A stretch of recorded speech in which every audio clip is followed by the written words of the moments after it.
അപ്പോൾ നമ്മൾ കഴിഞ്ഞ ക്ലാസ്സിൽ ഏകദേശം ഫോമിൻ്റെ ഡിസൈനൊക്കെ കംപ്ലീറ്റ് ആക്കിയിട്ടുണ്ട്. അതിനകത്ത് പറയാൻ വിട്ടുപോയ ഒരു കാര്യമുണ്ട്.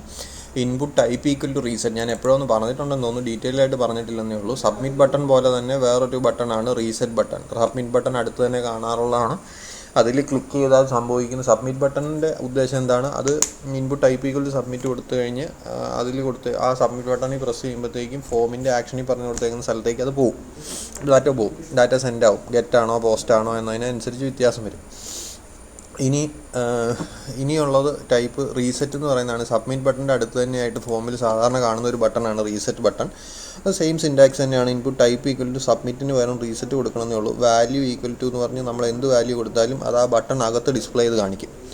അപ്പോൾ റീസെറ്റ് ബട്ടണും നമ്മൾ പറഞ്ഞായിരുന്നു അതിന് ടൈപ്പ് ഇത് എന്താ പറയുന്നത്, നെയിം എന്ന് പറയുന്ന ആട്രിബ്യൂട്ട് മാൻഡേറ്ററി അല്ല എന്ന് പറഞ്ഞു. കാരണം ഇത് അങ്ങോട്ടൊന്നും സെൻഡ് ചെയ്യുന്നില്ല. ഇത് ചെയ്യുന്നത് ഫോമിലെ എല്ലാ വാല്യൂസും ആ ഡീഫോൾട്ട് ആദ്യം പേജ് ലോഡ് ചെയ്തപ്പോൾ എന്താണോ വാല്യൂ ഉണ്ടായിരുന്നത് അതിലേക്ക് റീസെറ്റ് ചെയ്യും, അത്രേ ഉള്ളൂ. അപ്പോൾ സാധാരണ ആൾക്കാർ പറയുന്ന റീസെറ്റ് ബട്ടൺ കൊടുക്കാതിരിക്കുന്നതാണ് നല്ലതെന്ന് ചിലർ പറയുന്നുണ്ട്. കാരണം എങ്ങാനും യൂസർ അവസാനം വലിയ ഫോമാണെങ്കിൽ ഫോം എല്ലാം ഫില്ല് ചെയ്തിട്ട് സബ്മിറ്റ് ബട്ടൺ പ്രസ് ചെയ്യാൻ വേണ്ടിയിട്ട് പോകുമ്പോൾ അറിയാതെ റീസെറ്റ് ബട്ടണിലാണ് പ്രസ് ആകുന്നതെങ്കിൽ ഡാറ്റ മൊത്തം ക്ലിയർ ആയി പോകും. അപ്പോൾ അതുകൊണ്ട് കൊടുക്കരുതെന്ന് പറയുന്നവരുണ്ട്. പക്ഷേ അപ്പോൾ നമുക്ക് ഫുൾ ഫോം ഒറ്റയടിക്ക് റീസെറ്റ് ചെയ്യണമെങ്കിൽ ചെയ്യാം. അങ്ങനെ രണ്ട് ഗുണങ്ങളുണ്ട് റീസെറ്റ് ബട്ടൺ. അപ്പോൾ റീസെറ്റ് ബട്ടൺ നിങ്ങളൊരു ഫോമിലൊന്ന് ഇട്ട് നോക്കുക, എന്നിട്ട് റീസെറ്റ് ബട്ടൺ പ്രസ് ചെയ്യുമ്പോൾ എന്ത് പറ്റുന്നെന്ന് നോക്കുക. അടുത്തത് ഫ്രെയിംസ് ആണ്. നമ്മുടെ ടോപ്പിക്കിൽ അടുത്തത് വരുന്നത് ഫോം ഏകദേശം കഴിഞ്ഞു. ഫോമിൽ ഒരു ഗെറ്റും പോസ്റ്റും മെത്തേഡുണ്ട്. ഗെറ്റ് ആണെങ്കിൽ URL അപ്പൻഡ് ചെയ്താണ് സെൻഡ് ചെയ്യുന്നത്. ഫോമിലെ ഗെറ്റും പോസ്റ്റും തമ്മിലുള്ള വ്യത്യാസം തിയറി പാർട്ടിൽ ചോദിക്കാറുണ്ട്.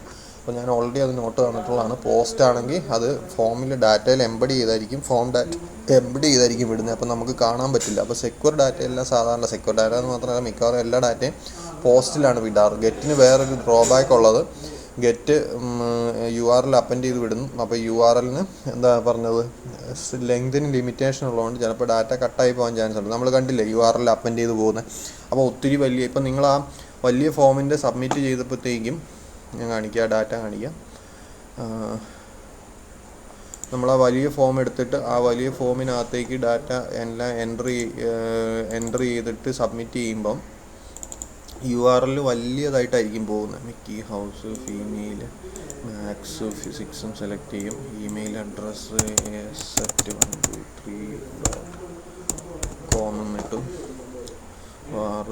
അഡ്രസ്സ് ഉണ്ട്. സബ്മിറ്റ് ബട്ടൺ പ്രസ് ചെയ്തു. സബ്മിറ്റ് ബട്ടൺ പ്രസ് ചെയ്തിട്ട് ഈ URL ഇവിടെ വന്ന് നോക്കിയാൽ കാണാൻ പറ്റും. URL കഴിഞ്ഞിട്ട് ക്വസ്റ്റ്യൻ മാർക്ക് ഇട്ടിട്ട് പിന്നെ നമ്മൾ എൻ്റർ ചെയ്ത ഡാറ്റ മുഴുവൻ അതിനകത്ത് അപ്പൻഡ് ചെയ്തിട്ടുണ്ടാവും.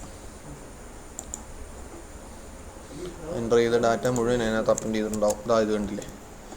ഇപ്പം നമ്മൾ വളരെ കുറച്ച് ഡീറ്റെയിൽസേ ഫോമിൽ കൊടുത്തുള്ളൂ, എന്നിട്ടും URLന് ഇത്രയും ലെങ്ത് കൂടി. അപ്പോൾ വലിയ ഫോമാണ് നമ്മൾ ഫില്ല് ചെയ്യുന്നതെങ്കിൽ അഡ്രസ്സൊക്കെ ഫില്ല് ചെയ്യുമ്പോൾ അത് മൊത്തം ഇങ്ങനെ URLനകത്ത് വരും.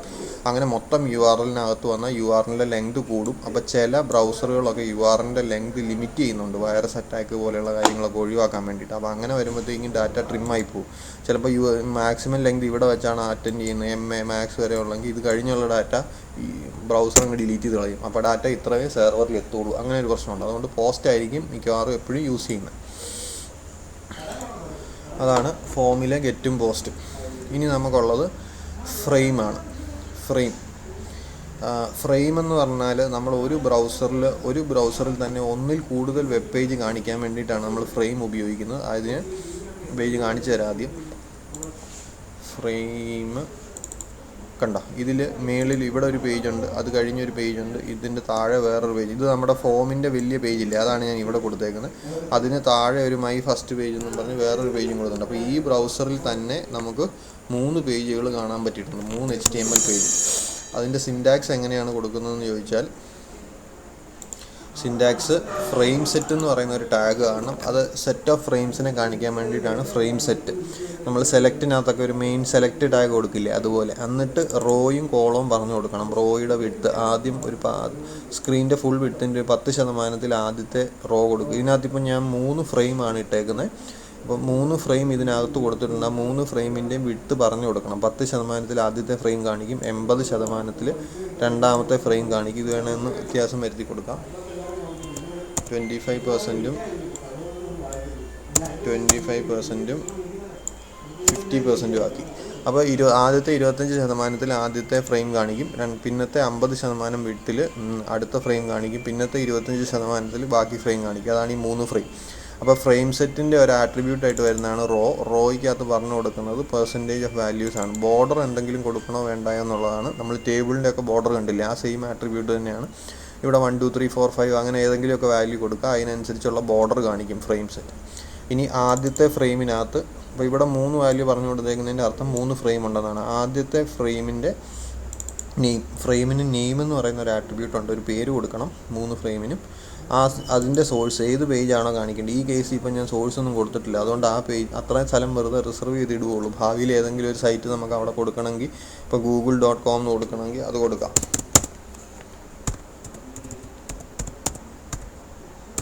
google.com എന്നുള്ള സൈറ്റ് ഞാൻ കൊടുത്തിട്ടുണ്ട്. അവിടെ രണ്ടാമത്തേത് ഞാൻ നമ്മുടെ ഫോമിൻ്റെ പേജാണ് രണ്ടാമത്തെ ഫ്രെയിമിൽ കൊടുത്തേക്കുന്നത്. മൂന്നാമത്തെ ഈ ഫ്രെയിമിൻ്റെ പേര് എന്ത് വേണമെങ്കിലും നമുക്ക് കൊടുക്കാം കേട്ടോ. ടോപ്പ്, മെയിൻ, ബോട്ടം ഞാൻ കൊടുത്തിട്ട് മാത്രമേ ഉള്ളൂ. നിങ്ങൾക്ക് വേണമെങ്കിൽ കൊടുക്കാം. ഉസ്പുല്ല പക്രാഡിതം എന്നൊക്കെ പേര് കൊടുക്കാം, എന്ത് പേര് വേണമെങ്കിലും കൊടുക്കാം. അപ്പോൾ അങ്ങനെ പേര് കൊടുക്കുക. 3 ഫോമിൻ്റെ സോഴ്സ് HTML പേജ് പറഞ്ഞു കൊടുക്കുക, വെബ് പേജ് എന്തെങ്കിലും പറഞ്ഞു കൊടുക്കുക. ഈ പേജ് ലോഡ് ചെയ്യുമ്പോഴത്തേക്കും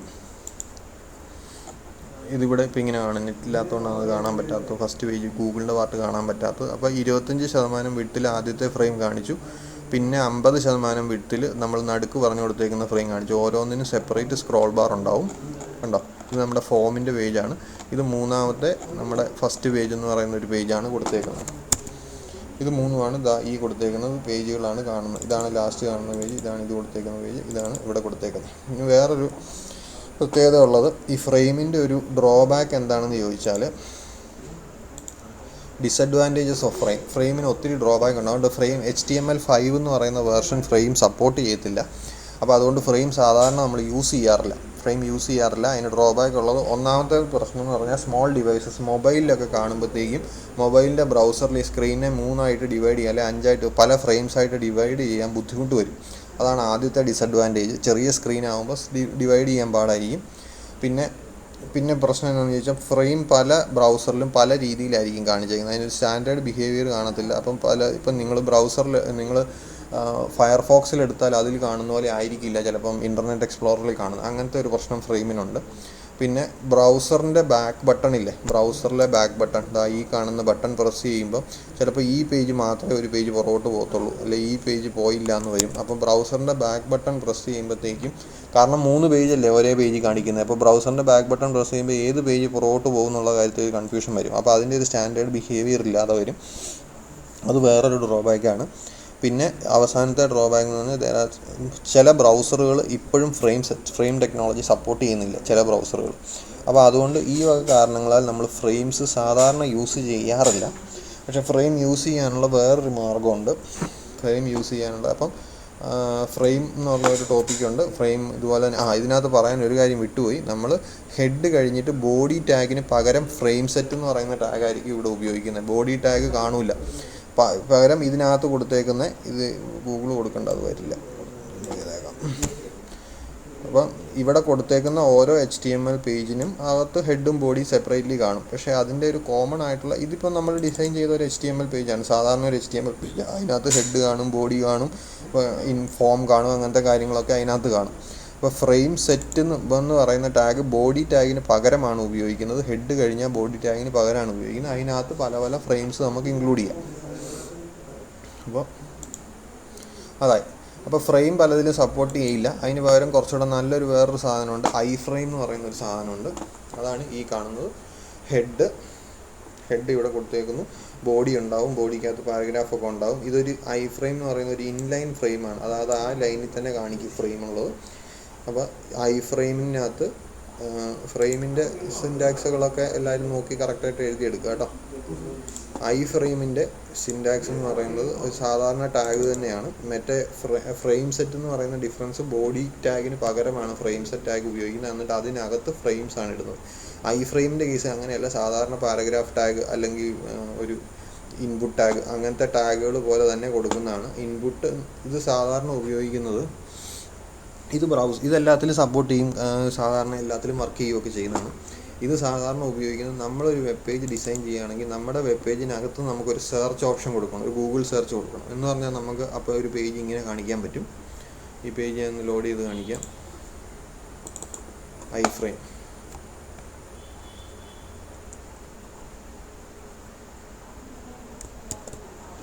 അപ്പോൾ ഇതുണ്ടോ പേജ്. ഇപ്പോൾ document content goes here, document content also goes here എന്ന് പറഞ്ഞ് ഇതിവിടെ കാണിച്ചിട്ടുണ്ട്. നമ്മുടെ പേജ് എടുത്ത് നോക്കിക്കഴിഞ്ഞാൽ കാണുന്നത് കണ്ടോ, ഡോക്യുമെൻറ്റ് ഇവിടെ ഒരു പാരഗ്രാഫ് കൊടുത്തിട്ടുണ്ട്, അത് താഴെ document content also goes here. ഇതിന് രണ്ടിൻ്റെ ഇടയ്ക്കാണ് ഒരു ഐ ഫ്രെയിം കൊടുത്തേക്കുന്നത്. ഇതാണ് ഇങ്ങനെ ഒരു ഫ്രെയിമായിട്ട് കാണിച്ചേക്കുന്നത്. ഇപ്പോൾ ഇതിൻ്റെ സെക്യൂരിറ്റി റെസ്ട്രിക്ഷൻ കൊണ്ട് ആ ഗൂഗിളിൻ്റെ പേജ് കാണാൻ പറ്റാത്തതാണ്, അല്ലെങ്കിൽ അത് കാണും. അപ്പോൾ അങ്ങനെയാണ് ഇത് കൊടുക്കുന്നത്. Iframe source equal to Google. ശരിക്കും പറഞ്ഞാൽ ഗൂഗിളിൻ്റെ ഒരു പേജ് ആയിരിക്കും ഇവിടെ കാണാൻ പറ്റുന്നത്. www.google.com എന്ന് പറഞ്ഞാൽ നിങ്ങൾ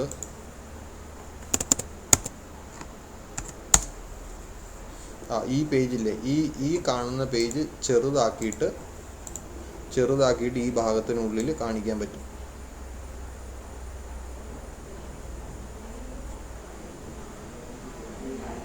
ഇതിപ്പോൾ ഫയർഫോക്സ് അതിൻ്റെ സെക്യൂരിറ്റി റെസ്ട്രിക്ഷൻ കൊണ്ട് ബ്ലോക്ക് ചെയ്തേക്കുന്നതുകൊണ്ടാണ് ആ പേജ് കാണാൻ പറ്റാത്തത്. അത് അതിനകത്ത് മെസ്സേജിനകത്ത് ഡിസ്പ്ലേ ചെയ്തിട്ടുണ്ട്. അപ്പോൾ അതെന്താണെന്ന് ചോദിച്ചാൽ, കാരണം ഒരു വെബ് പേജിനകത്ത് വേറൊരു വെബ് പേജ് വരുന്നത് ചിലപ്പോൾ എന്തെങ്കിലും വൈറസ് പോലെയുള്ളതാണോ എന്നുള്ള സംശയം കൊണ്ടാണ് അവരത് ബ്ലോക്ക് ചെയ്തേക്കുന്നത്. അപ്പോൾ എന്തായാലും ഐ ഫ്രെയിം എന്ന് പറയുന്ന സാധനം അതാണ്. ഐ ഫ്രെയിം എന്ന് പറയുന്ന സാധനം ഇങ്ങനെയാണ് ഉപയോഗിക്കുന്നത്. ഒരു ബ്രൗസറിനകത്ത് ഒരു ബ്രൗസറിൻ്റെ ഒരു പെർട്ടിക്കുലർ വിൻഡോയിൽ ഫ്രെയിമിനകത്ത് ഇതിനകത്ത് നമുക്ക് വിഡ്ത്തും ഹൈറ്റും ഒക്കെ പറഞ്ഞു കൊടുക്കാം കേട്ടോ ഐ ഫ്രെയിമിന്. അപ്പോൾ അതിനനുസരിച്ച് വലുതാക്കിയൊക്കെ കാണിക്കും. ഇപ്പോൾ ഇത് ബൈ ഡീഫോൾട്ടിനാണ് ഈ വിഡ്ത്തിൽ കാണിച്ചേക്കുന്നത്. ഹൈറ്റും വിഡ്ത്തും ഒക്കെ പറഞ്ഞു കൊടുത്താൽ അതിനനുസരിച്ച് വലുതാക്കി കാണിക്കും. ഇനി ഇതിനകത്ത് വേറൊരു പാർട്ടുള്ളത് ഐ ഫ്രെയിമിൻ്റെ സ്റ്റാർട്ടിങ് ടാഗും എൻഡിങ് ടാഗും ഉണ്ട്. ഐ ഫ്രെയിമിനകത്ത് ഒരു ആട്രിബ്യൂട്ടായിട്ടാണ് നമ്മൾ സോഴ്സ് പറഞ്ഞു കൊടുക്കുന്നത്. അപ്പോൾ അതിനിടയ്ക്ക് ഒരു കണ്ടൻറ്റ് കൊടുക്കുന്നുണ്ട്. ഇതിനിടയ്ക്ക് കൊടുത്തേക്കുന്ന കണ്ടൻറ്റ് ഉദ്ദേശം എന്താണെന്ന് പറഞ്ഞാൽ, ഏതെങ്കിലും ബ്രൗസർ എന്തെങ്കിലും കാരണവശാൽ ഐ ഫ്രെയിം എന്ന് പറയുന്ന ടാഗ് സപ്പോർട്ട് ചെയ്യില്ല എങ്കിൽ ഇതിനിടയ്ക്ക് കൊടുത്തേക്കുന്ന ടെക്സ്റ്റ് ഡിസ്പ്ലേ ചെയ്ത് കാണിക്കും. അതാണ് അതിൻ്റെ ഒരു പ്രത്യേകത. ഇത് ഫ്രെയിമിലും ഇങ്ങനെ തന്നെയുണ്ട്. ഫ്രെയിമിനകത്ത് ഫ്രെയിം സെറ്റ് ഇവിടെ തുടങ്ങി ഇവിടെ അവസാനിച്ചു. ഫ്രെയിംസ് കഴിഞ്ഞിട്ട് നോ ഫ്രെയിം എന്ന് പറയുന്ന ഒരു ടാഗ് കൊടുത്തിട്ടുണ്ട്. നോ ഫ്രെയിം എന്ന് പറയുന്ന ടാഗും ഇത് തന്നെയാണ് ഉദ്ദേശം. ഈ നോ ഫ്രെയിംസിനകത്ത് ബോഡിക്കകത്ത് കൊടുക്കുക. ഫ്രെയിംസ് ഇല്ലാതെ വന്നാൽ നമ്മുടെ ബ്രൗസറിൽ എന്ത് കാണിക്കണം എന്നുള്ളതാണ്. ഇങ്ങനെ കാണിക്കും. ഫ്രെയിംസ് സപ്പോർട്ട് ചെയ്യാത്ത ഒരു ബ്രൗസറിലാണ് ഇത് ലോഡ് ചെയ്യുന്നതെങ്കിൽ സാധാരണ ഒരു വെബ് പേജ് പോലെ ബോഡിക്കകത്ത് ഈ ടാഗ് വെച്ചിട്ടേ കാണിക്കുകയുള്ളൂ, നോ ഫ്രെയിം. അപ്പോൾ അതൊന്ന് ഓർത്തിരിക്കുക. ഫ്രെയിം സെറ്റിനകത്ത് ഫ്രെയിം എന്ന് പറഞ്ഞാണ് എല്ലാ ഫ്രെയിമുകളും പറഞ്ഞു കൊടുക്കുന്നത്. എത്ര എണ്ണം വേണേലും പറഞ്ഞു കൊടുക്കാം. റോയും കോളോ ആയിട്ട് ഡിവൈഡ് ചെയ്യാം. റോ ആയിട്ട് ഡിവൈഡ് ചെയ്യുന്ന എക്സാമ്പിൾ മാത്രമേ കാണിച്ചിട്ടുള്ളതേ ഉള്ളൂ. കോളോ ആയിട്ടും ഡിവൈഡ് ചെയ്യാം. റോ 50-50, കോളോ 50-50 ആക്കാം. എന്നിട്ട് 4 ഫ്രെയിം പറഞ്ഞു കൊടുക്കുക. അപ്പോൾ അതൊക്കെ നിങ്ങളൊന്ന് ട്രൈ ചെയ്ത് നോക്കുക. ഇനി നോ ഫ്രെയിംസ് എന്ന് പറയുന്നത് എന്തിനാണ്? നോ ഫ്രെയിംസ് എന്ന് പറയുന്നത് നമ്മുടെ ബ്രൗസർ ഫ്രെയിം സപ്പോർട്ട് ചെയ്യില്ല എങ്കിൽ അത് ഡിസ്പ്ലേ ചെയ്താണ്. Your browser doesn't support frame. ഇപ്പോൾ ഫയർഫോക്സ് സപ്പോർട്ട് ചെയ്യും. ഇപ്പോൾ വേറെ ഏതെങ്കിലും എഡ്ജ് എന്നൊക്കെ പറയുന്ന ബ്രൗസറുണ്ട്, അവർ സപ്പോർട്ട് ചെയ്യുന്നില്ല എങ്കിൽ അതിലെടുക്കുമ്പോൾ ഈ ഫ്രെയിമുകളൊന്നും കാണില്ല. പകരം your browser doesn't support frames എന്ന് മാത്രം എഴുതി കാണിക്കും. അതുപോലെ തന്നെ ഐ ഫ്രെയിമിൻ്റെ കേസിൽ അങ്ങനെ തന്നെയാണ്. സെപ്പറേറ്റ് അതിനകത്ത് വേറെ ടാഗൊന്നും കൊടുക്കണ്ട. ഫ്രെയിമിൻ്റെ കേസിൽ നമ്മൾ സെപ്പറേറ്റ് ടാഗ് കൊടുക്കണം. നോ ഫ്രെയിംസ് എന്ന് പറയുന്ന ഒരു ഇൻപുട്ട് ടാഗ് കൊടുക്കണം, ഒരു ടാഗ് കൊടുക്കണം. ഈ കേസിൽ അതൊന്നും കൊടുക്കണ്ട. അതാണ് തമ്മിലുള്ള വ്യത്യാസം. ഇതാണ് ഫ്രെയിമും ഐ ഫ്രെയിമും നമ്മുടെ സിലബസിൽ പറഞ്ഞിട്ടുള്ള കാര്യങ്ങളാണ്. ഇനിയുള്ളത് വീഡിയോ. ഇനി embedding multimedia objects in HTML എന്ന് പറയുന്ന ഒരു ടോപ്പിക് ഉണ്ട്. അതിനകത്ത് വരുന്ന മൾട്ടിമീഡിയ എന്ന് പറഞ്ഞാൽ ഓഡിയോയും വീഡിയോയും എങ്ങനെ എംബഡ് ചെയ്യാന്നുള്ളതാണ്. വളരെ സിമ്പിളാണ്. ഇതിനകത്ത് ഹെഡ്, ബോഡി, ടാഗ് സാധാരണ ഒരു HTML പേജാണ്. ഓഡിയോ ഇമ്പോർട്ട് ചെയ്യാൻ വേണ്ടിയിട്ട്, ഓഡിയോ നമ്മുടെ ബ്രൗസറിൽ കാണിക്കാൻ വേണ്ടിയിട്ട് യൂട്യൂബൊക്കെ എടുക്കുമ്പോൾ കണ്ടിട്ടില്ലേ, അതിനകത്ത് യൂട്യൂബിനകത്ത് ഒരു വെബ് പേജിനകത്ത് ഒരു വീഡിയോയുടെ പാർട്ട് കാണിക്കത്തില്ലേ, അതുപോലെ സൗണ്ടിൻ്റെ പാർട്ട് കാണിക്കാൻ വേണ്ടിയിട്ട് നമ്മൾ ഉപയോഗിക്കുന്ന ടാഗാണ് ഓഡിയോ എന്ന് പറയുന്ന ടാഗ്. ഓഡിയോ എന്ന് എഴുതിയിട്ട് കൺട്രോൾസ് എന്ന് എഴുതണം. കൺട്രോൾ അതിൻ്റെ ഒരു ആട്രിബ്യൂട്ടിന് വാല്യൂ ഒന്നും കൊടുക്കണ്ട. കൺട്രോൾസ് എന്ന് പറഞ്ഞാൽ അതിൻ്റെ post button, play button, fast forward button, അങ്ങനത്തെ ബട്ടണുകളൊക്കെ ഉണ്ടല്ലോ. ബൈ ഡീഫോൾട്ട് ആയിട്ടുള്ള കുറേ ബട്ടണുകൾ കാണിക്കണം. അതിന് വേണ്ടിയിട്ടാണ് കൺട്രോൾസ് എന്ന് പറഞ്ഞാൽ ഉപയോഗിക്കുന്നത്. പോസ് ചെയ്യാം, ബ്രേക്ക് ചെയ്യാം, അങ്ങനത്തെ കാര്യങ്ങളൊക്കെ ചെയ്യാം. ഇനി സോഴ്സ്, ഈ ഓഡിയോയ്ക്കകത്ത് സോഴ്സ് എന്ന് പറയുന്നത് ഓഡിയോ ടാഗ് ഇവിടെ തുടങ്ങി ഇവിടെ അവസാനിച്ചു. ഇവിടെയും ഓഡിയോ ടാഗിനിടയ്ക്ക് നമ്മൾ വെറുതെ ഇങ്ങനെ ഒരു കണ്ടൻറ്റ് കൊടുത്താൽ അത് ഈ ഓഡിയോ ടാഗ് നമ്മുടെ ബ്രൗസർ സപ്പോർട്ട് ചെയ്തില്ല എങ്കിൽ ഇത് ഡിസ്പ്ലേ ചെയ്ത് കാണിക്കും. ചെയ്യുവാണെങ്കിൽ ഈ ഭാഗം കാണിക്കില്ല, ഇവിടെ എഴുതിയേക്കുന്ന ടെക്സ്റ്റ് കാണിക്കില്ല, പകരം ഒരു ഓഡിയോ കൺട്രോളേ കാണിക്കുകയുള്ളൂ. പേജ് ലോഡ് ചെയ്ത് കാണിച്ചു തരാം. കണ്ടോ, ഇങ്ങനെ ഒരു പേജ് കാണിക്കും. ഇതിനകത്ത് ഈ പറയുന്ന സാധനം കണ്ടോ, ഇതിൻ്റെ വോളിയം കൂട്ടുകയും കുറയ്ക്കുകയും ചെയ്യാം. നമുക്ക് ഫാസ്റ്റ് ഇത് സ്ലൈഡ് ചെയ്ത് കൊണ്ടുപോകാം, ടൈം കാണിക്കും, വോളിയത്തിൻ്റെ അഡ്ജസ്റ്റ്മെൻ്റ് ഒക്കെ ചെയ്യാം. ഈ വക കാര്യങ്ങൾക്കെല്ലാമാണ് കൺട്രോൾ എന്ന് പറയുന്നത്. അപ്പോൾ അതാണ് നമ്മൾ അവിടെ ഓഡിയോ കഴിഞ്ഞിട്ട് കൺട്രോൾസ് എന്ന് പറഞ്ഞ് കൊടുത്തേക്കുന്നത്. ഇനി അതിനകത്ത് ഏതൊക്കെ ഫയൽ പ്ലേ ചെയ്യണം എന്നാണ്. ഇതിനകത്ത് സാധാരണ സപ്പോർട്ട് ചെയ്യുന്ന 3 ഫോർമാറ്റുകളാണുള്ളത്. ഒന്ന് OGG എന്ന് പറയുന്ന ഫോർമാറ്റ്, MP3 നിങ്ങൾക്കെല്ലാം അറിയാവുന്ന ഫോർമാറ്റാണ്, വേവ് WAV എന്ന് പറയുന്ന ഫോർമാറ്റ്. ഈ 3 ഫോർമാറ്റുകളെ ഓഡിയോയ്ക്കകത്ത് സപ്പോർട്ട് ചെയ്യുന്നുള്ളൂ. അപ്പോൾ ഇതിനകത്ത് ഇപ്പോൾ ഇങ്ങനെ എത്ര സോഴ്സ് വേണമെങ്കിലും കൊടുക്കും. ആ പാട്ടുകളെല്ലാം പ്ലേ കൊടുത്തു കഴിയുമ്പോൾ ആ പാട്ടുകളെല്ലാം കണ്ടിന്യൂസ് ആയിട്ട് പ്ലേ ആയിക്കൊണ്ടിരിക്കും. ഇപ്പം ഞാൻ 3 പാട്ട് കൊടുത്തെന്ന് മാത്രമേ ഉള്ളൂ. ഇതിനകത്ത് സോഴ്സിന് 2 ആട്രിബ്യൂട്ട് മാൻഡേറ്ററി ആയിട്ടും പറഞ്ഞു കൊടുക്കണം. ഒന്നാമത്തേത് സോഴ്സ് എന്ന് പറയുന്ന ടാഗിന്, അതായത് ഓഡിയോയുടെ സോഴ്സ് എവിടെ നിന്നാണ് പറഞ്ഞു കൊടുക്കുന്നത്, ആ സോഴ്സിന് ഏതാണ് URL, അതായത് നമ്മൾക്ക് വേണ്ടിയ ഫയൽ എവിടെയാണ് കിടക്കുന്നതെന്ന് വെച്ചാൽ, ഇപ്പോൾ സെയിം ഫോൾഡറിലാണ് കിടക്കുന്നതെങ്കിൽ ഇതിപ്പോൾ ഇങ്ങോട്ട് പോയാൽ ഇത് കണ്ടോ, ഇവിടെ horse.ogg, horse.mp3 എന്നൊക്കെ പറഞ്ഞ് ഞാൻ ഈ സെയിം ഫോൾഡറിൽ തന്നെ, അതായത് ഈ ഓഡിയോ ട്രയൽ എന്ന് പറയുന്ന HTML ഫയൽ കിടക്കുന്ന ഫോൾഡറിൽ തന്നെ ഈ 2 സാധനവും കൊണ്ട് ഇട്ടിട്ടുണ്ട്. അതുകൊണ്ടാണ് ആ പേര് മാത്രം കൊടുത്തേക്കുന്നത്. വേറെ എവിടെയെങ്കിലാണ് ഇടുന്നതെങ്കിൽ അതിൻ്റെ കംപ്ലീറ്റ് അഡ്രസ്സ് കൊടുക്കണം. അപ്പോൾ .ogg എന്ന് പറയുന്ന എക്സ്റ്റൻഷൻ ആണെങ്കിൽ ടൈപ്പ് audio/ogg എന്ന് പറയുന്ന വാല്യൂ കൊടുക്കണം. MP3 എന്ന് പറയുന്ന എക്സ്റ്റൻഷൻ ആണെങ്കിൽ ടൈപ്പ് audio/mpeg എന്ന് പറയുന്ന ഫോർമാറ്റ് കൊടുക്കണം. .wav ഫയലിന് പല എക്സ്റ്റൻഷൻ ഉണ്ടാകത്തില്ലേ, ഓഡിയോ ഫയൽ നിങ്ങൾ ഡൗൺലോഡ് ചെയ്ത് നോക്കിയാൽ പല എക്സ്റ്റൻഷൻ ഉണ്ടാവും. അതിൽ 3 ഫയലാണ് ഈ ഓഡിയോ എന്ന് പറയുന്ന ടാഗ് സപ്പോർട്ട് ചെയ്യുന്നത്. ഈ 3 അതിന് 3നും ഓരോന്നിനും ടൈപ്പ് ഏതാണോ അത് പറഞ്ഞു കൊടുക്കണം. ടൈപ്പ് WAV എന്ന് പറയുന്ന ഫോർമാറ്റ് ആണെങ്കിൽ audio/WAV എന്ന് കൊടുക്കണം. MP3 ആണെങ്കിൽ മാത്രം MP3 എന്നല്ല MPEG എന്നാണ്, MPEG എന്നാണ് കൊടുക്കുന്നത്. OGG ആണെങ്കിൽ OGG കൊടുക്കും. അപ്പോൾ ഈ 3 ഫയലും അവിടെ ഇട്ട് കഴിഞ്ഞാൽ 3 ഫയലും അതിനകത്ത് പ്ലേ ചെയ്ത് കാണിക്കാൻ പറ്റും. 3 ഫയൽ സോഴ്സിൽ നിന്നും പ്ലേ ചെയ്ത് കാണിക്കും. ഇതാണ് ഓഡിയോ. അപ്പോൾ കൺട്രോൾസ് കൊടുക്കുന്ന എന്തിനാന്ന് പറഞ്ഞ് കൺട്രോൾസ് കൊടുത്താലേ ഉള്ളൂ നമുക്ക് ഇങ്ങനത്തെ ഈ പ്ലേ ബട്ടൺ, പോസ് ബട്ടൺ അങ്ങനത്തെ കാര്യങ്ങളൊക്കെ കാണാൻ പറ്റുള്ളൂ. ബൈ ഡീഫോൾട്ടായിട്ട് കൺട്രോൾസ് വരും. ഇതല്ലാതെ കൂടുതൽ ഓപ്ഷൻസ് വേണമെങ്കിൽ നമുക്ക് കൺട്രോൾസ് ഈക്വൽ എന്ന് പറഞ്ഞു കൊടുക്കാം. ഇത്രയും അറിഞ്ഞിരുന്നാൽ മതി, ഒത്തിരി ഡീറ്റെയിൽസിലേക്ക് പോകണ്ട, കൺഫ്യൂഷൻ വരും. ഇതുപോലെ തന്നെ വീഡിയോ എംബഡ് ചെയ്യാൻ വേണ്ടിയിട്ടുള്ള ഒരെണ്ണമാണ് ബോഡി ഒക്കെ കണ്ട്. അതിനകത്തിട്ട് വീഡിയോ എന്ന് പറയുന്നത് ഓഡിയോ ടാഗിന് പകരം വീഡിയോയാണ്. വീഡിയോയ്ക്ക് നമുക്ക് വിഡ്ത്തും ഹൈറ്റും ഒക്കെ പറഞ്ഞു കൊടുക്കാം. വീഡിയോ എത്ര വിഡ്ത്തിലും എത്ര ഹൈറ്റിലും ഡിസ്പ്ലേ ചെയ്യണം. ഇവിടെയും കൺട്രോൾസ് എന്ന് പറയുന്ന ടാഗ് പറഞ്ഞു കൊടുക്കണം. അതിൻ്റെ കൺട്രോൾസ് കിട്ടാൻ വേണ്ടിയിട്ടാണ്. ഇതിനകത്തും 3 ഫോർമാറ്റുകളാണ് സപ്പോർട്ട് ചെയ്തേക്കുന്നത്. ഇതിനകത്തും പിന്നെ വീഡിയോ ടാഗ് തുടങ്ങുക, അവസാനിക്കുക. എന്നിട്ട് അതിനിടയ്ക്ക് നമ്മൾ വെറുതെ ഒരു ടെക്സ്റ്റ് ടൈപ്പ് ചെയ്ത് കൊടുത്താൽ അത് ബ്രൗസർ വീഡിയോ എന്ന് പറയുന്ന ടാഗ് സപ്പോർട്ട് ചെയ്യുന്നില്ല എങ്കിൽ അത് ഡിസ്പ്ലേ ചെയ്ത് കാണിക്കും. ഓഡിയോയുടെ കേസിൽ പറഞ്ഞ പോലെ തന്നെയാണ്. ഫ്രെയിമിൻ്റെ കേസിൽ ഇങ്ങനെ തന്നെയായിരുന്നു. പക്ഷേ ഫ്രെയിമിൻ്റെ കേസിൽ ഡിഫറൻസ് ഉണ്ട്. നോ ഫ്രെയിം എന്ന് പറയുന്ന ടാഗിനകത്ത് വേണം അത് കൊടുക്കാൻ. ഇനി വീഡിയോ കൊടുത്തു കഴിഞ്ഞാൽ സോഴ്സ് ആദ്യത്തെ SRC ഏത് ഫയലാണോ നമുക്ക് പ്ലേ ചെയ്യേണ്ടത് ആ ഫയലിൻ്റെ പേര് കൊടുക്കുക. ടൈപ്പ് വീഡിയോ, നേരത്തെ ഓഡിയോ ആയിരുന്നപ്പോൾ audio/ എന്നാണ് കൊടുത്തത്. ഇവിടെ MP4 ആണ് ഫോർമാറ്റ്. ഇവിടെ വരുമ്പോൾ MP4 തന്നെയാണ്. മറ്റേടത്തെ MP3 ആയിരുന്നു ഒരു ഫോർമാറ്റ് സപ്പോർട്ട് ചെയ്യുന്നത്. അതിന് ടൈപ്പിൽ കൊടുക്കേണ്ടത് audio/MPEG എന്നാണ്. പക്ഷേ വീഡിയോ വരുമ്പം MP4 ആകുമ്പോൾ ടൈപ്പ് video/MP4 എന്ന് തന്നെയാണ് കൊടുക്കേണ്ടത്. അതുപോലെ ഇവിടെ OGG സപ്പോർട്ട് ചെയ്യുന്നുണ്ട്. അതുപോലെ ഇവിടെ WebM സപ്പോർട്ട് ചെയ്യുന്നുണ്ട്. അതിന് video/WebM എന്ന് കൊടുക്കുക. ഇതും നോട്ട് ചെയ്തെടുക്കുക, ഒന്ന് ട്രൈ ചെയ്ത് നോക്കുക. അപ്പോൾ അത്രയാണ് ഓഡിയോ മൾട്ടിമീഡിയ ഒബ്ജക്ട്സ് എംബഡ് ചെയ്യാൻ വേണ്ടിയിട്ടുള്ളത്. ഓഡിയോയും വീഡിയോയും ആണുള്ളത്. ഇനി അടുത്തത് നമ്മൾ നേരത്തെ ഞാൻ പിന്നീട് പഠിപ്പിക്കാമെന്നും പറഞ്ഞ് വിട്ട ഒരു സാധനമാണ് HTTP പ്രോട്ടോകോൾ. HTTP നമ്മൾ പറഞ്ഞിട്ടുണ്ട് ഹൈപ്പർ ടെക്സ്റ്റ് ട്രാൻസ്ഫർ പ്രോട്ടോകോളാണ്. ഹൈപ്പർ ടെക്സ്റ്റിനെ ട്രാൻസ്ഫർ ചെയ്യുക, അതായത് നിങ്ങൾക്കൊരു വെബ് പേജ് കാണണമെങ്കിൽ നിങ്ങൾ അഡ്രസ്സിൽ അത് ടൈപ്പ് ചെയ്ത് കൊടുക്കും.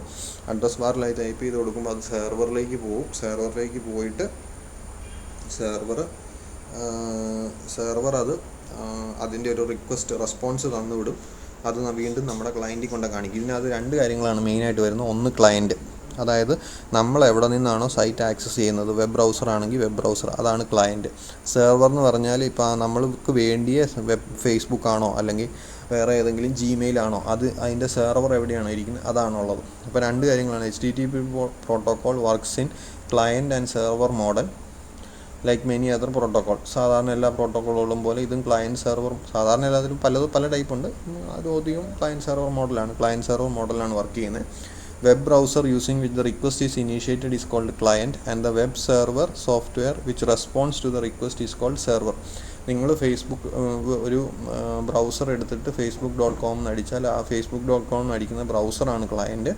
ഫേസ്ബുക്ക് ഇരിക്കുന്ന ഫേസ്ബുക്കിൻ്റെ സോഫ്റ്റ്വെയർ അല്ലെങ്കിൽ അതിന് വേണ്ടി പ്രോഗ്രാം എവിടെയാണ് എഴുതി വെച്ചേക്കുന്നത് അതാണ് സെർവർ. അതാണ് ഈ പറഞ്ഞേക്കുന്നത്.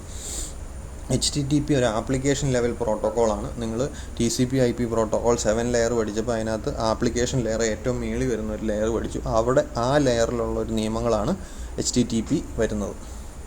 Communication between client and server is done by request and response. റിക്വസ്റ്റും റെസ്പോൺസും വെച്ചിട്ടാണ് റെസ്പോൺസ് വരുന്നത്. അതിൽ ഇത്രയും സ്റ്റെപ്പുകളാണുള്ളത്. ഒന്നാമത്തേത് a client or browser sends HTTP request. HTTP request എന്ന് പറഞ്ഞാൽ നിങ്ങൾ ചെയ്തിട്ടുണ്ടാവും. ഇവിടെ https://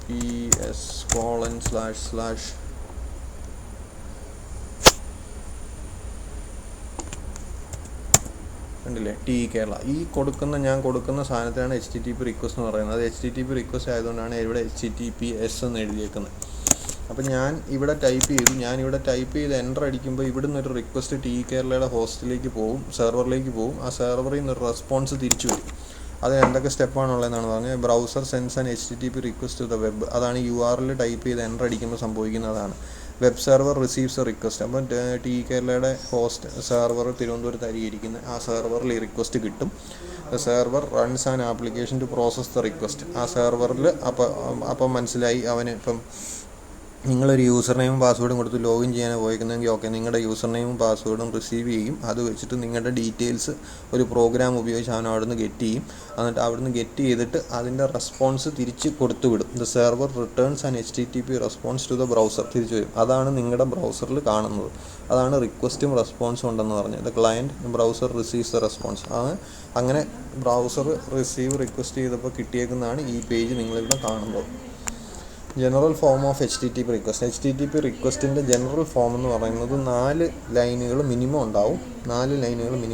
ഒന്നാമത്തേത് HTTP മെത്തേഡ്. അത് മെത്തേഡ് പല ടൈപ്പ് ഉണ്ട്. ഗെറ്റ്, പോസ്റ്റ്, ഹെഡ് എന്നൊക്കെ പറഞ്ഞ് പല മെത്തേഡുകളുണ്ട്. അത് ഞാൻ പറയാം.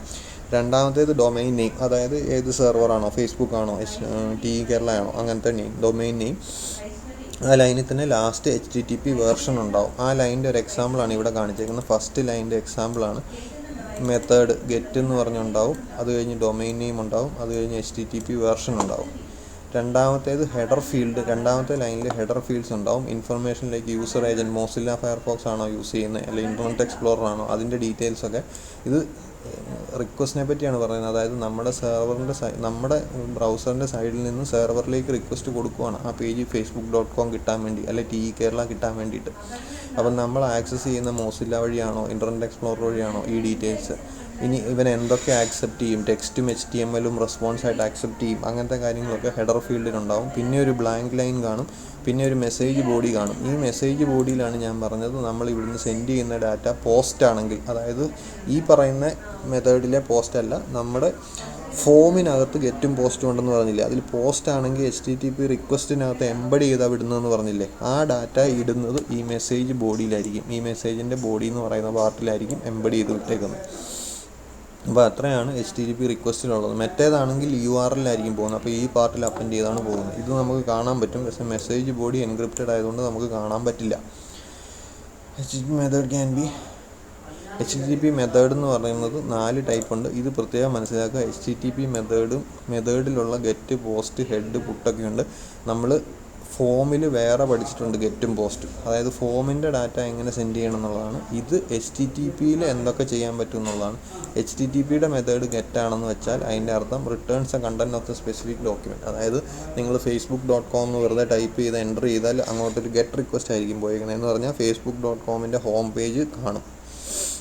ഇനി പോസ്റ്റാണ് മെത്തേഡെങ്കിൽ executes a specific document using enclosed data. ഇപ്പം നിങ്ങളൊരു ഫോം സബ്മിറ്റ് ചെയ്ത് പോവുകയാണെങ്കിൽ മിക്കവാറും പോസ്റ്റായിട്ടായിരിക്കും പോകുന്നത്. കാരണം നിങ്ങളുടെ കയ്യിലുള്ള കുറേ ഡാറ്റയുണ്ട്. ആ ഡാറ്റ സെർവറിൽ ചെന്നിട്ട് സെർവറിൽ ഒരു പ്രോഗ്രാം എക്സിക്യൂട്ട് ചെയ്യാനായിട്ട് ഇതിലെ ഡാറ്റ ഉപയോഗിക്കും. അതാണ് പറഞ്ഞേക്കുന്നത് execute specified document using enclosed data. ആ ഫോമിലുള്ള ഡാറ്റ, അല്ലെങ്കിൽ നിങ്ങളൊരു യൂസർ നെയിം പാസ്വേഡും ടൈപ്പ് ചെയ്ത് കൊടുത്ത് ആ ഡാറ്റ വെച്ചിട്ട് അവിടെ കൊണ്ടുപോയി ഒരു ഡോക്യുമെൻറ്റ് എക്സിക്യൂട്ട് ചെയ്തിട്ട് അതിൻ്റെ റിസൾട്ടായിരിക്കും നമുക്ക് തിരിച്ചു കൊണ്ട് തരിക പോസ്റ്റിൽ. ഹെഡ് എന്ന് പറഞ്ഞാൽ returns head information of the specific document. അതിൻ്റെ നമ്മളൊരു ഡോക്യുമെൻറ്റ് റിക്വസ്റ്റ് ചെയ്ത ആ ഡോക്യുമെൻ്റ് ഹെഡർ ഇൻഫർമേഷൻ, അതിൻ്റെ വേർഷൻ എത്രയാണ്, അങ്ങനത്തെ കാര്യങ്ങളൊക്കെ മാത്രം മതിയെങ്കിലാണ് ഇത് ഉപയോഗിക്കുന്നത്. പുട്ട് എന്ന് പറഞ്ഞാൽ നമുക്ക് സെർവറിലുള്ള ഒരു document replaces A specified document with enclose data. അതായത് സെർവറിൽ ഓൾറെഡി ഒരു വെബ് പേജ് ഉണ്ട്, ആ വെബ് പേജിനെ മാറ്റി വേറൊരു നമ്മുടെ കയ്യിലുള്ള വെബ് പേജ് ആക്കണമെങ്കിൽ പുട്ട് എന്നാണ് റിക്വസ്റ്റ് കൊടുക്കുന്നത്. അപ്പോൾ അതിനെ റീപ്ലേസ് ചെയ്തിട്ട് നമ്മുടെ കയ്യിലുള്ള ഡാറ്റ അവിടെ ഇടും. ഇനി മെത്തേഡ് ഡിലീറ്റ് ഉണ്ട്. ഡിലീറ്റ് എന്ന് പറഞ്ഞാൽ ഡിലീറ്റ്സ് എ സ്പെസിഫൈഡ് ഡോക്യുമെൻറ്റ്. അതായത് ഒരു പർട്ടിക്കുലർ വെബ് പേജ് നമുക്ക് ഡിലീറ്റ് ചെയ്യണം എന്നുണ്ടെങ്കിൽ ഡിലീറ്റ് ആയിരിക്കും HTTP മെത്തേഡ്. അപ്പോൾ HTTP റിക്വസ്റ്റിനകത്ത് ആദ്യം വരുന്നത് HTTP മെത്തേഡാണ്. എന്ന് പറഞ്ഞാൽ ഈ ചെല്ലുന്ന റിക്വസ്റ്റ് വെച്ചിട്ട് ഡാറ്റ അവിടെ പ്രോസസ്സ് ചെയ്യുമ്പോൾ എന്താണ് ചെയ്യേണ്ടത്. ഗെറ്റ് ആണെങ്കിൽ ജസ്റ്റ് ഞാൻ പറഞ്ഞേക്കുന്ന ഇതിനകത്ത് ഈ ഡൊമൈൻ നെയിമിൽ പറഞ്ഞേക്കുന്ന ആ ഡോക്യുമെൻ്റ് എനിക്ക് തന്നു വിട്ടാൽ മതി ഗെറ്റ് ആണെങ്കിൽ. പോസ്റ്റ് ആണെങ്കിൽ എന്താണ്, എൻ്റെ മെസ്സേജ് ബോഡിയിൽ കുറച്ച് ഡാറ്റയുണ്ട്, ആ ഡാറ്റ അവിടെ ഉപയോഗിച്ചിട്ട് വേണം നിങ്ങൾ പ്രോസസ്സ് ചെയ്യാൻ. ഹെഡ് ആണെങ്കിൽ എന്താണ്, നിങ്ങൾ അതൊന്നും നോക്കണ്ട, നിങ്ങൾ അവിടെ നിന്നുള്ള എനിക്ക് ഹെഡർ ഫീൽഡ്സിൻ്റെ ഡാറ്റ, ഞാൻ ചോദിച്ചതിൻ്റെ ഹെഡർ ഫീൽഡിനുള്ള ഡാറ്റകൾ മാത്രമേ എനിക്ക് തന്നു വിട്ടാൽ മതി. പുട്ടാണെങ്കിൽ നിങ്ങൾ എന്താ ചെയ്യേണ്ടത്, നിങ്ങൾ അവിടെയുള്ള പേജ് എടുത്ത് മാറ്റുക, എന്നിട്ട് ഞാൻ റിക്വസ്റ്റിൽ എൻ്റെ കൂടെയുള്ള മെസ്സേജ് ബോഡിയിലുള്ള പേജ് അങ്ങോട്ട് ഇടുക. ഡിലീറ്റ് ആണെങ്കിൽ എന്താ ചെയ്യേണ്ടത്, ഒന്നും ചെയ്യേണ്ട, നിങ്ങൾ അവിടെ ഉള്ള പേജ് ഡിലീറ്റ് ചെയ്യുക. ഇത്രയും കാര്യങ്ങളാണ് ചെയ്യുന്നത്. അപ്പോൾ ഇത്രയും ഡീറ്റെയിൽ ആയിട്ട് നിങ്ങൾ അറിയേണ്ട കാര്യമില്ല, ഞാൻ ജസ്റ്റ് പറയുന്നെന്ന് മാത്രമേ ഉള്ളൂ കേട്ടോ. നിങ്ങൾ മെയിനായിട്ട് അറിയേണ്ടത് ഇത്രയെങ്കിലും അറിഞ്ഞിരിക്കണം. HTTP പ്രോട്ടോക്കോൾ തൊട്ട് ഇവിടെ വരെ റിക്വസ്റ്റിൻ്റെയും റെസ്പോൺസിൻ്റെയും സ്ട്രക്ചർ അറിഞ്ഞിരിക്കണം എന്നില്ല, പക്ഷേ അത് അറിഞ്ഞിരിക്കുന്നത് നല്ലതാണ്, അതുകൊണ്ട് ഞാൻ പറയുന്നതെന്ന് മാത്രമേ ഉള്ളൂ. ഇത്തിരി ചിലപ്പോൾ കൺഫ്യൂസിങ് ആയിരിക്കും. അപ്പോൾ ഒന്നാമത് മനസ്സിലാക്കേണ്ടത് ഇതിൻ്റെ മെത്തേഡ് എന്ന് പറയുന്നത് ഫോമിലുള്ള ഗെറ്റും പോസ്റ്റും അല്ല. ഇവിടെയും ഗെറ്റും പോസ്റ്റും ഒക്കെ തന്നെ വരുന്നുണ്ടെങ്കിലും ഫോമിലും ഗെറ്റും പോസ്റ്റും വേറെയാണ്. ഫോമിൻ്റെ ഡാറ്റ എങ്ങനെ സെൻഡ് ചെയ്യണം എന്നാണ് പറഞ്ഞു കൊടുക്കുന്നത്. ഇവിടെ അങ്ങനെയല്ല, ഈ ചെല്ലുന്ന റിക്വസ്റ്റ് വെച്ചിട്ട് സെർവറിൽ എന്ത് ചെയ്യണം എന്നാണ് പറയുന്നത് HTTP മെത്തേഡ്. ഇനി റെസ്പോൺസ് ഇതുപോലെ തന്നെയാണ്. 4 ലൈൻ ഉണ്ടാവും. ആദ്യത്തെ ഒരു സ്റ്റാറ്റസ് ലൈൻ ഉണ്ടാവും, രണ്ടാമത്തേത് റെസ്പോൺസ് ഹെഡർ ഫീൽഡ്സ് ഉണ്ടാവും. സ്റ്റാറ്റസ് ലൈൻ എന്ന് പറഞ്ഞാൽ HTTP വേർഷൻ കാണും, അതിൽ 404 ചിലപ്പോൾ പേജൊക്കെ എടുക്കുമ്പോൾ 404 എറർന്ന് കാണിച്ചിട്ടില്ലേ, അതാണ് സ്റ്റാറ്റസ് ലൈൻ. അതിൻ്റെ സ്റ്റാറ്റസ്, കണക്ഷൻ്റെ സ്റ്റാറ്റസ്, അതായത് റെസ്പോൺസ് തരാൻ പറ്റുമോ പറ്റിയില്ലേ, ഓക്കെ ആണെങ്കിൽ ഓക്കെ ആണോ, അല്ലാതെ എന്തെങ്കിലും എറർ ഉണ്ടോ, അങ്ങനത്തെ ഡീറ്റെയിൽസൊക്കെ ഫസ്റ്റ് ലൈനിൽ കാണും. പിന്നെ രണ്ടാമത്തെ response header file, it contains information about response like ഈ HTTP ഈ ബോഡിക്ക് എത്ര നീളം ഉണ്ടാവും, ബോഡി എപ്പോഴാണ് ലാസ്റ്റ് ബോഡിഫൈ ചെയ്ത്, ഇങ്ങനത്തെ കാര്യങ്ങളൊക്കെയാണ് ഹെഡറിലുണ്ടാവുക. പിന്നെ ഒരു ബ്ലാങ്ക് ലൈൻ ഉണ്ടാവും, പിന്നെ റെസ്പോൺസ് ബോഡി ഉണ്ടാവും. റെസ്പോൺസ് ബോഡിയിലായിരിക്കും നമുക്ക് ഇത് റെസ്പോൺസ് ആയിട്ട് വരുന്നതാണ്, സെർവർ തിരിച്ചു കൊടുത്ത് വിടുന്നതാണ്. അപ്പോൾ HTML പേജ് ആയിരിക്കും മിക്കവാറും റെസ്പോൺസിലുള്ളത്, കാരണം ആ HTML പേജ് ആയിരിക്കും നമ്മുടെ ബ്രൗസറിൽ ഡിസ്പ്ലേ ചെയ്ത് കാണിക്കുന്നത്. അപ്പോൾ ഞാൻ ഈ HTTP റിക്വസ്റ്റും റെസ്പോൺസും പറഞ്ഞ ഭാഗം ചിലപ്പം കൺഫ്യൂഷൻ ഉണ്ടാകുമായിരിക്കും. അത് ഞാൻ പറഞ്ഞല്ലോ, അത്ര ഡീറ്റെയിൽഡായിട്ട് നിങ്ങൾ അറിഞ്ഞില്ലെങ്കിലും കുഴപ്പമില്ല. എന്നിരുന്നാലും മനസ്സിലാകണമെന്ന് എന്തെങ്കിലും ഡൗട്ട് ഇൻട്രസ്റ്റ് ആയിട്ട് തോന്നിയിട്ടുണ്ടെങ്കിൽ അതെന്നോട് ചോദിച്ചാൽ പറഞ്ഞുതരാം. അതർവൈസ് നമ്മുടെ സിലബസ് പ്രകാരം HTTPയെ പറ്റി അറിയാനും റെസ്പോണ്ട് ചെയ്യാനും വേണ്ടിയിട്ട് ഇത്രയും കാര്യങ്ങൾ ഉണ്ടായാൽ മതി. റിക്വസ്റ്റ് ഉണ്ടാവും, റെസ്പോൺസ് ഉണ്ടാവും, ഇത്രയും കാര്യങ്ങൾ പറയാം. അപ്പോൾ ഇതോടുകൂടി നമ്മൾ ഫസ്റ്റ് മൊഡ്യൂൾ കഴിഞ്ഞു. ഇനി ഇതിൽ നിന്ന് നിങ്ങൾ ചെയ്യേണ്ട ഒരു അസൈൻമെൻ്റ് ഉണ്ട്. അസൈൻമെൻറ്റ് ചെയ്യേണ്ടത് എന്താണെന്ന് ചോദിച്ചാൽ, നമ്മുടെ കോളേജിന് വേണ്ടിയിട്ടൊരു വെബ്സൈറ്റ് ഡിസൈൻ ചെയ്യുക. ആദ്യത്തെ പേജിൽ നിങ്ങൾ പഠിച്ചിട്ടുള്ള ഫോർമാറ്റിംഗ് ടാഗുകളുണ്ടല്ലോ, ഹെഡിങ്, ഇമേജ്, അങ്ങനത്തെ ടാഗുകളൊക്കെ ഉപയോഗിച്ചിട്ട് ഒരു ഇമേജൊക്കെ ഇട്ട് കാണിക്കുക, ബാക്ക്ഗ്രൗണ്ട് ഇമേജൊക്കെ വെച്ചിട്ട് കാണിക്കുക.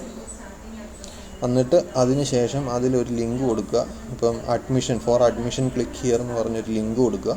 ആ അഡ്മിഷനിൽ ക്ലിക്ക് ചെയ്യുമ്പോഴത്തേക്ക് അടുത്തൊരു പേജിലേക്ക് പോവുക. ആങ്കർ ടാഗ് വെച്ചിട്ട് കൊടുക്കണം. ആങ്കർ ടാഗ് വെച്ചിട്ട് കൊടുത്തിട്ട് എന്താ ചെയ്യുക, ആങ്കർ ടാഗ് വെച്ച് കൊടുത്തിട്ട് അതിൽ പോകുമ്പോഴത്തേക്ക് അവിടെ ആ രണ്ടാമത്തെ, അപ്പോൾ അതിൻ്റെ ടാർഗറ്റായിട്ട് നിങ്ങളൊരു പേജ്, വേറൊരു HTML പേജ് കൊടുക്കുക. ആ HTML പേജിൽ ഒരു ഫോം ഡിസൈൻ ചെയ്യുക. അതായത് അയാളുടെ പേര്, വീട്ടുപേര്, ജെൻഡർ, SSLCയുടെ മാർക്ക്, ഇതെല്ലാം റീഡ് ചെയ്യാനായിട്ടുള്ള ഒരു ഫോം ഡിസൈൻ ചെയ്യുക. ഒരു അഡ്മിഷന് ആവശ്യമുള്ള കാര്യങ്ങൾ എന്തൊക്കെയാണോ, ഫാദേഴ്സ് നെയിം, ഇമെയിൽ അഡ്രസ്സ്, അങ്ങനത്തെ കാര്യങ്ങളെല്ലാം ഡിസൈൻ ചെയ്ത് ഫോം സബ്മിറ്റ് ചെയ്യുക. അങ്ങനെ 2 പേജ് ചെയ്യുക. ആദ്യത്തെ പേജിൽ രണ്ടാമത്തെ പേജിലേക്ക് ഒരു ലിങ്ക് ഉണ്ടാകണം. അതുപോലെ ഫോമിലും വേണമെങ്കിൽ തിരിച്ചൊരു ലിങ്ക് കൊടുക്കാം. ഫോം കഴിഞ്ഞിട്ട് ഫോം ടാഗ് എൻഡ് ചെയ്തതിന് ശേഷം താഴെ go back to home page എന്ന് പറഞ്ഞ് കൊടുക്കുക. എന്നിട്ട് അതൊരു ആങ്കർ ടാഗായിട്ട് കൊടുക്കുക. ആ ആങ്കർ ടാഗിൻ്റെ ടാർഗറ്റായിട്ട് ഞങ്ങളുടെ ഫസ്റ്റ് HTML പേജ് കൊടുക്കുക. ഇത് ചെയ്ത് നോക്കുക. ഇതായിരിക്കും ഫസ്റ്റ് അസൈൻമെൻറ്റ്. എന്തെങ്കിലും ഡൗട്ടുണ്ടെങ്കിൽ ചോദിക്കുക കേട്ടോ.